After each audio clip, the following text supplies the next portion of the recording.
后来乡亲啊，咱兜装潢有搭这个壁纸无？讲这个壁纸是室内空气的杀手哦。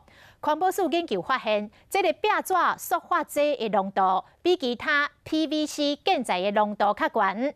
若是壁纸来反淡湿，散发到空气中的塑化剂的浓度会对你称悬将近10倍。啊，毋是壁纸尔，厝内底家具拿来生菇，嘛上好赶紧处理，才袂来伤身体。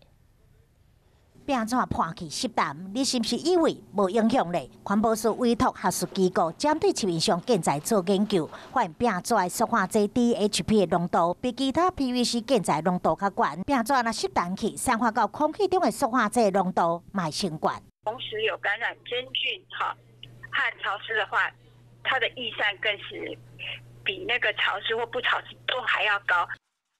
无湿的壁纸，空气中的塑化剂 DHP 浓度平均是0.1微克，若是湿淡增加到0.46，卡数若是佫生菇咧，会提悬到0.93微克。另个是空气中塑化剂增加得要10倍，过量伫塑化剂环境，恐惊会伤害生殖系统，以及我们的生殖系统会受到它的影响。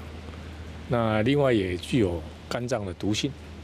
那这个部分在动物实验是很确实的。除了壁纸以外，其实像油漆、塑胶地板、生菇，有可能互这塑化剂散发伫空气中。假使厝内建材家具有生菇湿淡的情况，要赶紧处理，以免每天伫高危险的环境中咧死去。